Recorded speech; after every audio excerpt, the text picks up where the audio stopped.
son Martín Sousa, estamos en Confeitería Milojas e hoxe imos elaborar a receta das filloas. É unha receta moi sinxela que consta de 10 gramos de sal, 150 de ovo, medio litro de leite e 250 de fariña de trigo. Vale? Empezamos mesturando o que son os líquidos.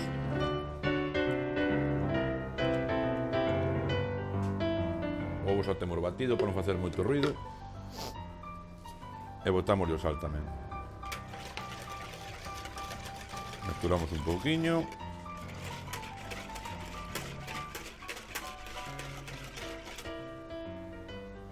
E agora imos añadindo a fariña pouco a pouco.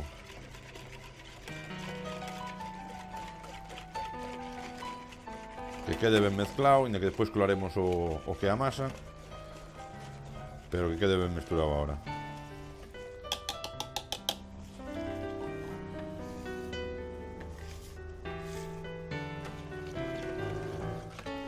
Vale, tampouco batir moi enérgicamente, senón faríamos o que meteríamos ya a ir a masa e despois quedarían como con huequiños o que son as filloas.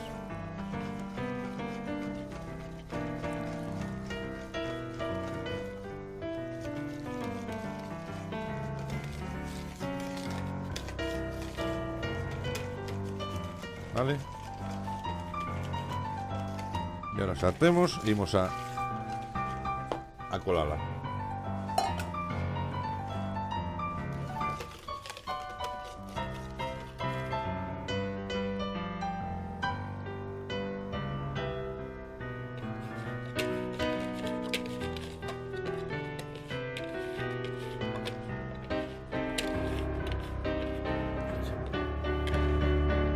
Colámola para que non nos quede ni un grumiño de fariña e para que nos quede unha masa moito máis lisa.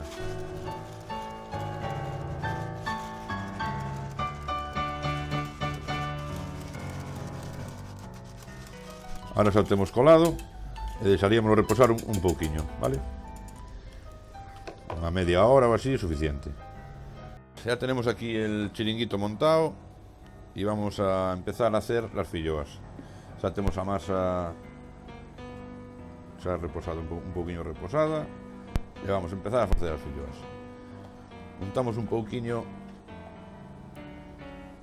a tixola cun pouco de manteiga.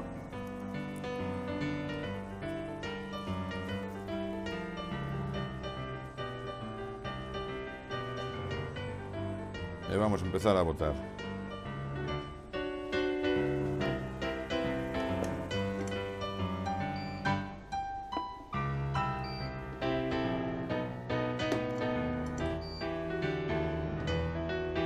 Sobre todo que recubra ben para que non quede un lado con moito e outro con pouco.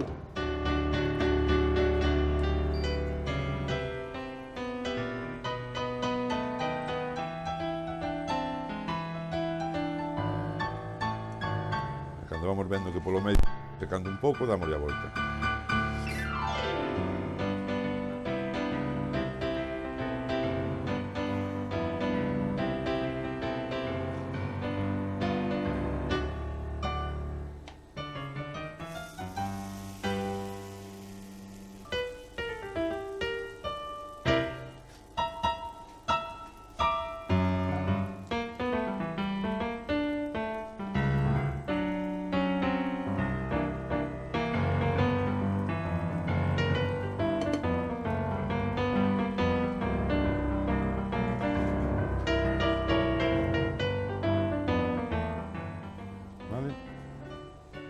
Aí xa temos.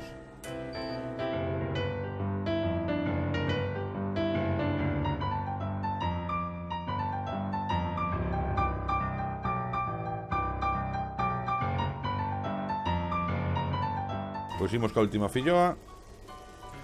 Imos a deixar enfriar un pouquiño aquí na mesa. E imos facerlle un relleno e volvelas a freír algunha, vale? Unhas as deixaremos así, a filloa clásica de toda a vida, e outras imoslle facer un pouquiño máis especiales.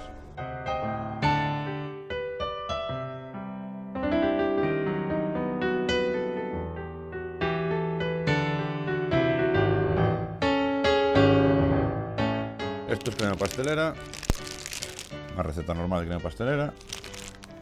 Botamos un pouquiño así. E agora vamos a pechar. E pomoslle un palillo para que non se nos abra despois. Hay que ter cuidado despois a hora de comelo de quitarlle o palillo, porque senón o palillo é un pouco indigesto. Xa temos o aceite quente e agora imos meter só de dúas en dúas para que non se nos rebote por fora. Vale, deixámonos freír ben, sobre todo que este, para que nos quede ben crujiente, vale, que este aceite ben forte. Deixámonos escurrir un pouquiño e pómolas nun pouco de papel para quitarlle o resto de aceite. E que conseguimos, pois mira, pois unha maneira diferente de presentar as filloas.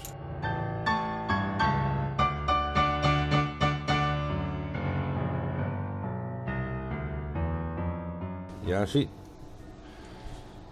temos estas, vale? Ahora botamos un poquinho de azúcar grao por riba. Máis que nada para ter tamén outro crujiente, digamos.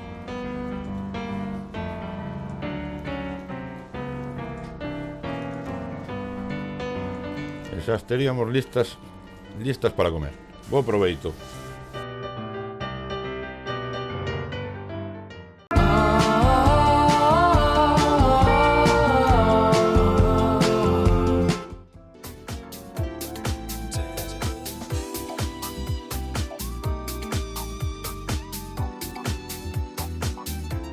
Bueno, pois eu teño a todo ano a manteca cocida, pero a época fuerte é no Entroido, no Carnaval. Entonces, pois é pa bica, pa as orellas, pa a repostería en general, que sea un poquinho a repostería que teña sabor. Usamos a manteca cocida é distinta que a mantequilla, porque é máis con máis sabor. Entonces é para repostería, non? Para que lle dé sabor a bica, as orellas e tal. La manteca se obtiene de la nata de la leche cruda. A ver, separan el suero de la nata y después cocen esa nata y es donde se obtiene esa manteca. Bueno, yo el recuerdo que tengo desde niño era que iban en una olla de barro, tenía una especie de rodillo de madera con un agujero en el centro y luego una especie de paleta de madera también, no sé si era paleta, no era paleta, no sé cómo se llamaba, bueno, una cosa redonda con un palo. Iban echando la leche porque las vacas aquellas daban muy poquita leche, eran unas vacas de campo, de trabajo, y no daban apenas leche. Entonces iban echando cada día una poca leche en esa olla. Esa leche pues se la tenían en un lugar cerca de la lareira para que tuviera una temperatura más o menos caliente y cuando ya estaba la olla semillena o mediada o cuando ya creían conveniente, pues la mataban. Entonces con esa metían el ese por el agujerito de esta y bom, bom, bom, bom, bom, como si fuera una zanfona, ¿cómo le llamamos? Zambomba de esas, una cosa así parecida. Y se iban formando unos grumos de leche, unos coágulos, la leche se iba cojando, se iba formando. No sé, para mí que se cortaba la leche o alguna cosa así, algún proceso tenía, y luego recogían todos esos grumos de leche con una esfumadera y en un plato le iban dando forma. Le hacían una pela de manteca, y era lo que era la manteca casera. Después creo que había otros procesos, eso se seguía aprovechando, si se salaba ya daba otro tipo de queso, casero también, en fin, eran otro proceso ya más elaborado.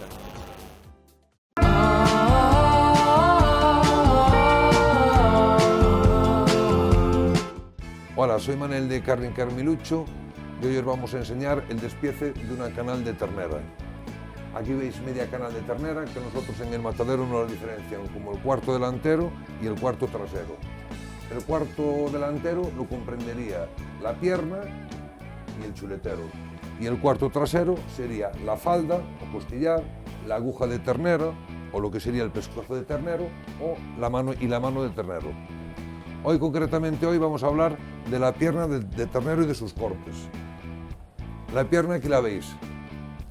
La podemos distinguir en 5 partes esenciales, que serían la rabadilla, la babilla, la hoja blanda, el jarrete y por atrás sería la hoja dura.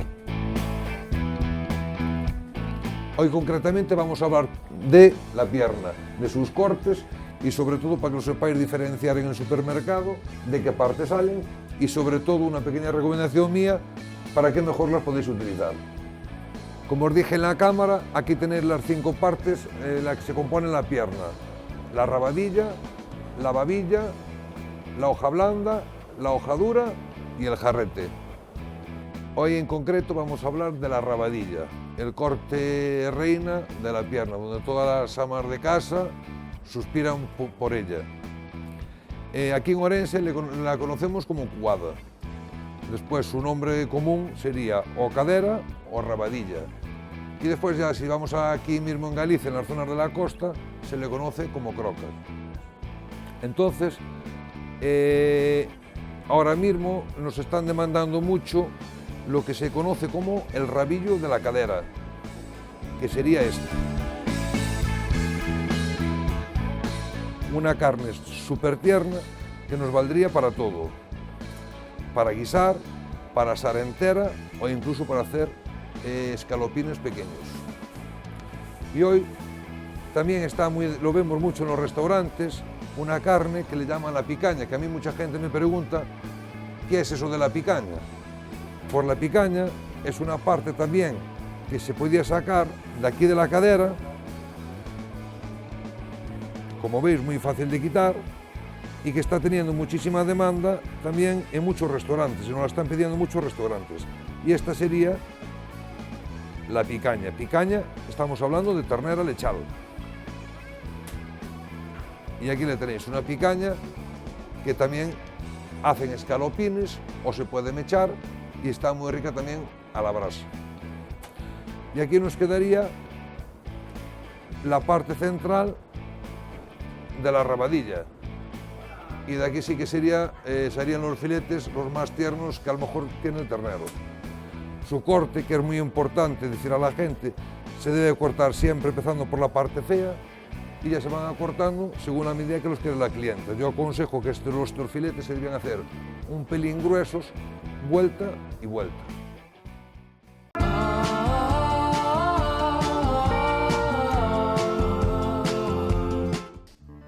Hai algúns días xa que o presidente do Consello Regulador da Denominación de Orixe do Ribeiro, Juan Casares, presentou un estudio, un diagnóstico da situación do Ribeiro como comarca e como denominación de orixe, me imagino, non? Como enocomarca. Enocomarca.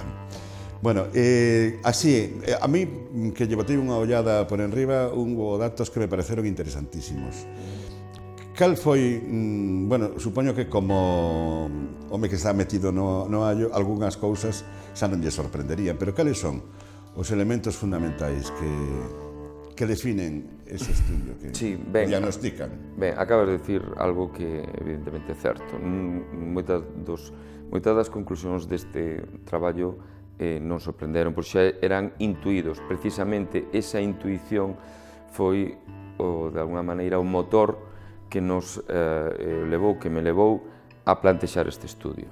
É dicir, se trata, evidentemente, de pasar dun estadio inicial de intuición a poñer negro sobre branco a situación. A hipótesis e logo... Efectivamente, é dicir, o que un pouco se resume neste traballo, o que, digamos, se eu teño que resumilo nunha frase, é que, evidentemente, o Ribeiro vivía nunha irrealidade das cousas. Que é contundente, esa é unha afirmación contundente. Sí, pero que é o que se traduce deste documento, se vía nunha irrealidade das cousas e o que nos cumpría é precisamente poñer a realidade negro sobre blanco, porque entendo que calquera entidade, seña da natureza que for, se non vive na realidade das cousas, evidentemente nunca lle pode poñer solución. A a irrealidade era un pouco falando dos problemas de abandono, non? De situación de... Non, esa é a realidade. Esa é a realidade, sí. A irrealidade era falar dos datos oficiais que existían sobre o Ribeiro. A realidade eran máis de 5.700 viticultores. A irrealidade era falar de 2.300 hectáreas productivas inscritas. A realidade cal é? Case 1.700 viticultores, case 1.400 hectáreas productivas inscritas. Esta é a realidade.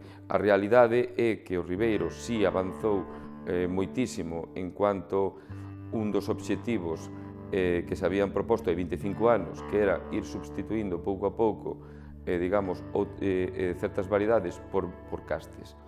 Pero a realidade tamén é que en todo ese camiño a denominación de orixe Ribeiro vai perdendo competitividade no propio mercado. Esa é a realidade. Insisto, o mellor que lle pode pasar a unha entidade é coñecer a súa realidade. Por qué? Porque só dende a realidade tú podes poñer en marcha as ferramentas para solucionarlo. Porque incluso, a pesar de que hai menos viticultores e menos superficie cultivada, en cambio hai máis bodegas, non? Ou hai máis presencia do Ribeiro no mercado. Esa é a idea que se ten desde... Bueno, que temos os que estamos ao outro lado do mostrador, non? Ben, aquí hai a mí me gustaría deixar clara unha cousa, evidentemente, a palabra Ribeiro e a palabra calidades siguen sendo absolutamente sinónimas. Aquí estamos falando de presencia no mercado, e a presencia do mercado non solamente é chamar ca calidade, sino ademais ter un produto que poñer no mercado. E evidentemente este estudio nos di que si ben hai un dato moi interesante, e é que a palabra Ribeiro sigue sendo estando entre as 3 marcas máis potentes de España no mundo do viño. É dicir, falar de Ribeiro, rapidamente a xente identifica que estamos falando de viño. Hai outros datos que, digamos, que, bueno, pues, son un pouco máis preocupantes, ainda que tampouco evidentemente este é un drama, porque ten solución, e cando algo ten solución hai que afastalo da palabra drama. É que estamos neste momento no que é o mercado de viño español de DO, estamos no posto 11 empatado co posto 10, que é Cariñena, e estamos competindo no que sería mercado de brancos, estamos competindo por o terceiro posto pola Rioja. Isto que significa que estamos no momento exacto para actuar. Estamos xusto no momento donde, se implementamos as medidas axeitadas, evidentemente isto se vai a recuperar perfectamente. En todo caso, o que pon este documento, insisto, aparte de corroborar intuicións, non deixa de ser moi diferente o que está pasando nestes momentos a nivel galego, no rural galego, a nivel español, incluso a nivel europeo. Basta comprender os telexornais, basta con abrir os xornais escritos, pois para ver que evidentemente isto é unha situación que está dando bueno, pues, en outros lugares. Que o Ribeiro é paradigmático unha vez máis? Sí, por suposto. Que o Ribeiro é paradigmático do viño? Evidentemente estamos falando dunha enocomarca, é dicir, unha comarca que vive do viño. Por iso aquí adquire unha dimensión fundamental, porque se noutras de por exemplo, de Galicia, o viño é un motor importante, pero teñen outros motores económicos, pois evidentemente uns poden fornecerse máis que outros. Pero no Ribeiro o que facemos é viño, o que vivimos é de viño, polo tanto, estamos falando do motor económico desta comarca. O Consello Regulador ten unhas competencias, pero o Consello Regulador, a través desas competencias, o exercicio das súas competencias, ten, digamos, unha trascendencia moito maior que en outras de porque as decisións que nos tomemos van a ter unha influencia directa sobre ese motor económico, sobre a vida das persoas, da xente que vive todo isto. E cando falamos da xente que vive todo isto, non estamos falando só de 109 adegas, con máis de 200 postos de traballo directos, non estamos falando de 1.700 viticultores, estamos falando incluso de toda a comarca, dos seus servicios, do comercio, porque evidentemente, se o motor económico vai ben, hai diñeiro disponible, por lo tanto... Eso afecta desde os hoteles hasta os que venden o sulfato. A todo, evidentemente. Con este diagnóstico tamén, digamos que hai unhas ideas de como afrontar esa situación. Sí, evidentemente. Non sabemos que hai 2 no que atinxe o Consello Regulador, porque o luns día 2 presentaremos a parte da Ruta do Viño, a parte de enoturismo. Hai 2 grandes digamos, temas sobre o que hai que tratar. Primeiro, evidentemente, é a terra, a disponibilidade de terra, e outro, o que sería a reorientación do que é a política de promoción. A terra, sabemos que hai un proceso de inmovilización da terra, provocado por un proceso de abandono, xubilación progresivo, e que non está sendo, de alguma maneira, amortiguado por unha remuda ou por unha incorporación de efectivos. Eso por unha banda. Ademais, evidentemente, co hándicap de que esa terra está abandonada e queda inmobilizada. Temos que ver como mobilizala, cales son as ferramentas e cales son as competencias nos distintos chanzos das administracións, incluído o Consello Regulador, para conseguilo. E, en segundo lugar, evidentemente, reorientar a nosa política de promoción. Por iso, é o que xa anunciei xa nese momento, e que, ademais, se vai a materializar pronto, é un plan de acción 2021, dende o Consello Regulador, pois para empezar a tomar medidas ao noso alcance e pedir ás administracións ou a competentes que, na medida das súas competencias, actúen tamén. Evidentemente, tamén quero propoñer unha mesa de diálogo entre os 2 actores principais, que son as adegas e os viticultores, donde se traten, donde non haxa temas tabús. Hai que falar de políticas de prezos, hai que falar de contratos, hai que falar de reorientacións, porque, evidentemente, o obxectivo fundamental é que os actores do Ribeiro sigan vivindo do que saben facer, e o que saben facer é viño. O viño pode seguir sendo o motor do Ribeiro e incluso xenerar novos empregos, nova actividade económica. Hai marxen para que o que a actividade económica do viño crezca. A ver, non é que poida ser, é que o viño vai a seguir sendo o motor económico do Ribeiro.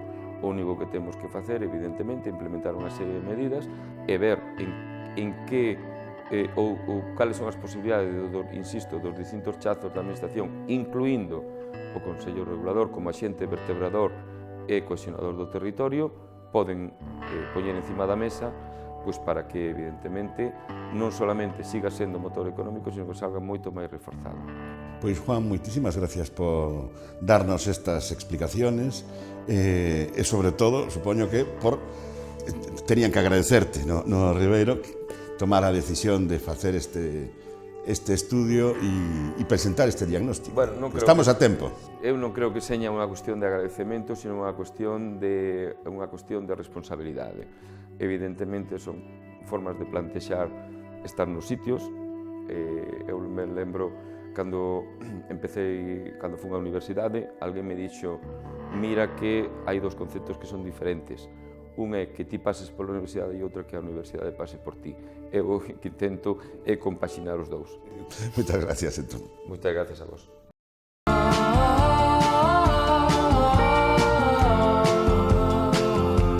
Así hemos llegado al final de nuestro programa. Volvemos a la estación de Ribadavia con la esperanza de que pase algún tren. No que pare, porque ya paran pocos, pero por lo menos para verlo pasar.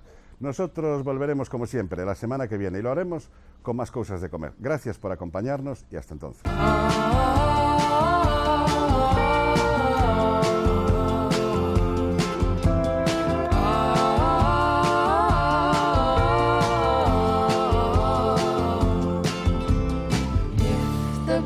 Stop singing in the tree.